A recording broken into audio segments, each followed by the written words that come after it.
Bismillah Rahman Rahim. Hello everyone. Hope you are all fine. I am sharing my second video with you. This video is the extension of the previous video. As in previous video, I discussed barriers of effective communication and its kinds. I only managed to discuss only two kinds of barriers, which were physical and semantic barriers, due to short clip. Now, in this video, I will talk about other important types of barriers, which are psychological and physiological barriers. So let's start this discussion. Now the question is that what are psychological and physiological barriers?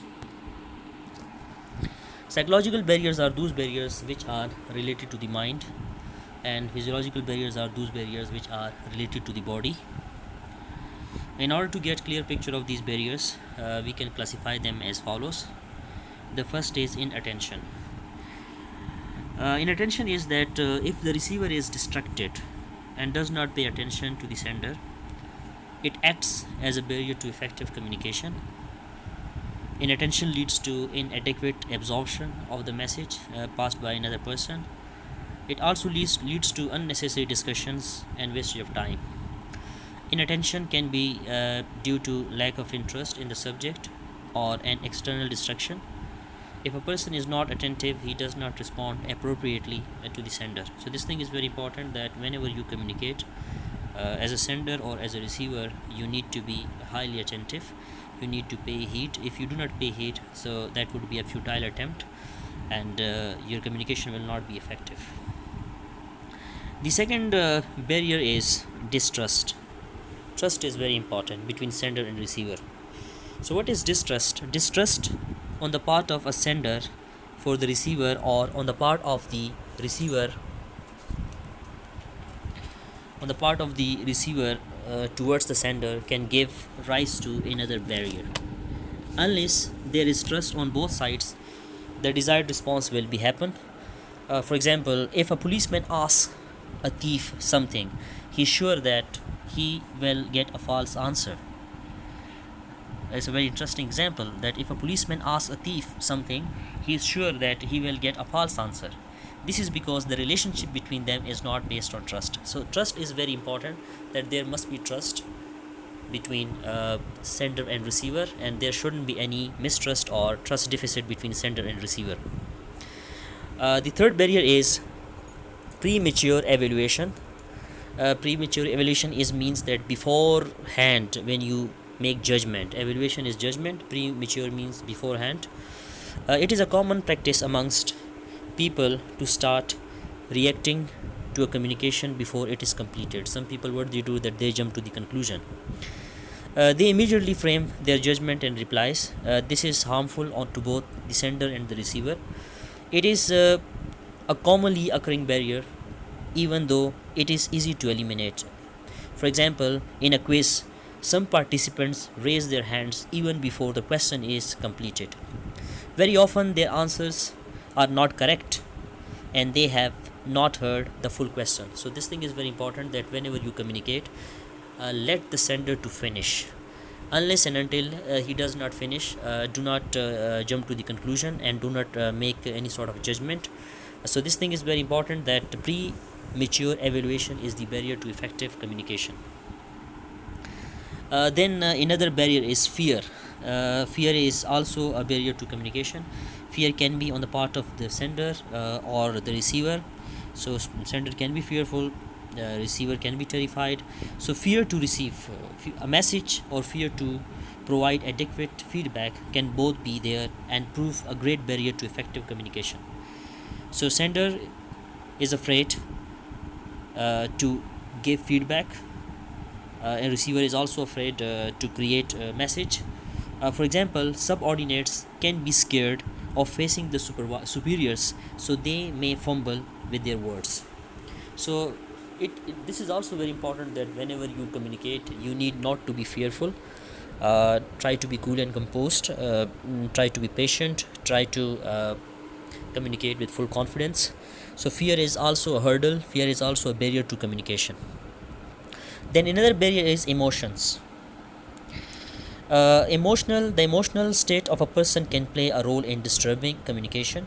If the sender or the receiver is excited, worried, tense, or nervous, his thinking will be confused and blurred, and he will not be able to organize and transmit his message properly. So, the sender should first cool down and then begin his communication. The receiver should also not react to the message if he is already angry at something else. For example, if a person is making a presentation for the first time, he should concentrate on the work beforehand and not let anything else disturb him. Only then he will be able to do a more effective job. Then another type of barrier is closed mind. Some people are not open to new ideas. They believe that what they know and do is the best, so they do not want to change. They do not give weight to a different point of view.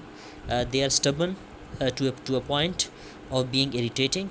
If a person has a closed mind, it is very difficult to communicate with him. For example, the boss of a company is against technology. It is useless to argue with him about the merits of modernizing the office and installing expensive communication devices like fax machines, Xerox machines, etc. These types of people have deep rooted opinions and prejudices. They are not open to persuasion. You cannot make them agree. This must be kept in mind when anyone chooses to communicate with such a person. Another barrier is state of consciousness. This is one of the major barriers to effective communication. Status can refer to either superiority or inferiority. So status can be like people have a superiority complex, some people have inferiority complex. So subordinates are afraid of talking to their boss. They feel that they may be rebuffed. They suffer from feelings of inferiority and avoid any type of communication. So feeling of superiority also become a barrier. Many supervisors or superiors in offices become impatient and intolerant of juniors and add to the discomfort, reducing effective communication. This is a major cause of discontent in offices. In this way, they reduce the chance of making effective communication. Then another barrier is poor communication skills. So this thing is important, that you need to have good communication skills if you want to communicate effectively. If you don't have good communication skills, so lack of skill in writing and speaking can hamper the proper formation of message. A person might not have the confidence to speak in front of someone else if he may not know the language properly.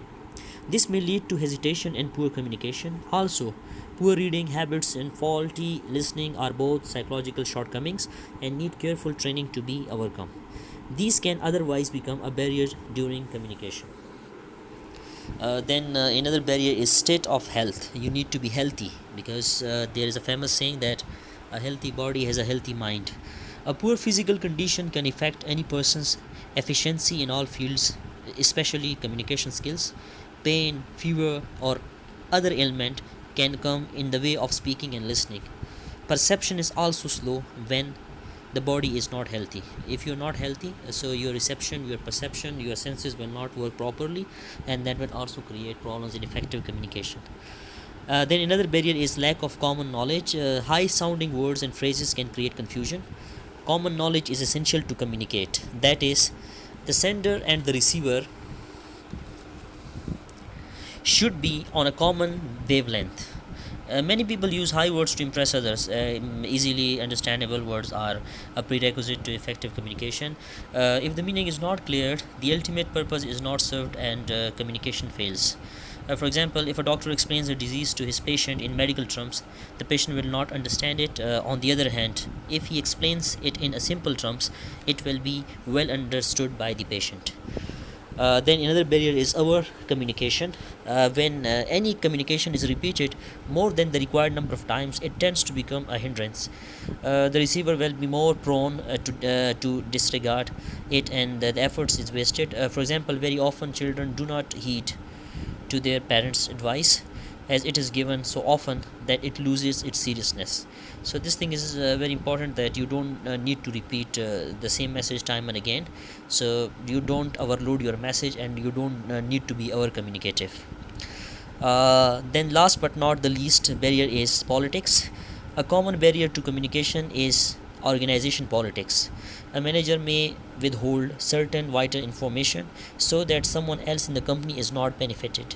Wrong information can also be conveyed to harm someone else's career.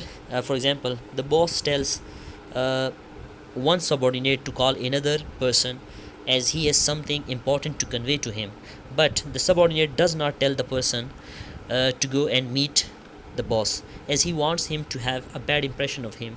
This is wrong but is very common occurrence in business organizations. So this is it for today. I hope that you have understood the concept of barriers to communication. uh, in next class we will talk about some other important topic. I hope that you would have understood the concept.